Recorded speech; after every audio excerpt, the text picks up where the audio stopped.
மாலை முரசு நேயர்களுக்கு வணக்கம். கடந்த வாரம் முழுக்க பார்த்தீங்கன்னா, பங்குச்சந்தை வந்து ஒரு சைட்வேஸ் மார்க்கெட்டா இருக்குது அப்படின்னு சொல்லலாம்.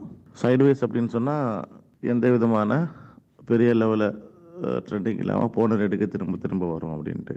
நீங்க என்ன தொடர்ந்து வாட்ச் பண்ணியிருந்தீங்கன்னா, நான் வந்து ஒரு விஷயம் சொல்லியிருந்திருப்பேன். டிசம்பர் ஃபர்ஸ்ட் வீக்லயே நான் சொன்னது. என்னன்னு சொன்னா, மார்க்கெட் வந்து இந்த மார்ச் மாசம் எண்டு வரைக்குமே மார்க்கெட் எப்படி இருக்கும்னா, ஒரு 22,000 சுத்தி தான் ட்ரேட் ஆகும். கீழ சப்போர்ட் 21, ரெசிஸ்டன்ஸ் வந்து மேல வந்து நிஃப்டிய பொறுத்தமட்டில 23,000 அப்படின்னு சொல்லியிருந்தேன்.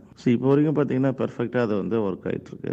நிஃப்டிய பொறுத்தமட்டில இந்த ரேஞ்சுக்குள்ள தான் இருக்கும் அப்படிங்கிறதுல வந்து எந்த விதமான மாற்று கருத்து இல்ல, தற்போதைய சூழ்நிலையை பத்தி பார்க்கும்போது. ஆனா ஓவராலா பார்த்தீங்கன்னா, இன்ட்ராடேல ஒரு ஓவர் நைட்ல வந்து ஒரு 200, 300 பாயிண்ட் இறங்குறது, ஏறுறது இதெல்லாம் வந்து உங்களுக்கு இருக்கும். ஆனா கன்டினியூட்டி இருக்குமா அப்படின்னா, பெருசா இருக்குமான்னா டவுட் தான். ஆனா நான் எதிர்பார்க்குறேன். கீழலாம் பெருசா இறங்கும்ன்றது அந்த எதிர்பார்ப்பும் எனக்கு இருக்கு. ஆனா அதுக்கான டைம் இது கிடையாது. நம்ம வெயிட் பண்ணணும். ஏன்னா கொஞ்சம் மார்க்கெட் வந்து சென்டிமெண்ட் புல்லிஷ் சென்டிமெண்ட்ல இருந்து டக்குன்னு பேரிஷ் சென்டிமெண்ட்க்கு இம்மீடியட்டா சேஞ்ச் ஆகாது. அதுக்கு வந்து கொஞ்சம் கன்சாலிடேஷனுக்கு டைம் எடுத்துக்கும்.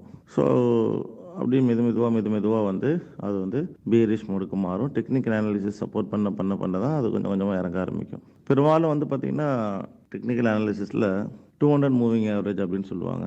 அந்த 200 மூவிங் ஆவரேஜ் அப்படி அதுக்கு மேல வந்து மார்க்கெட் இருக்க வரைக்கும் புல்லிஷ், அது கீழ வந்ததுன்னா பேரிஷ் அப்படின்னு சொல்லுவாங்க. அந்த நார்மலா அந்த சாதாரண ஒரு ஸ்ட்ராட்டஜியே வந்து பார்த்தீங்கன்னா, நெட் ப்ராஃபிட்டபிளா போயிட்டு இருக்கும். அந்த கணக்குல பார்க்கும்போது 200 மூவிங் ஆவரேஜ்க்கு மேல தான் வந்து மார்க்கெட் வந்து தொடர்ந்து வந்து இப்போ இருக்கு. டெக்னிக்கல் அனாலிசிஸ்ல நிறைய விஷயங்கள் இருக்கு.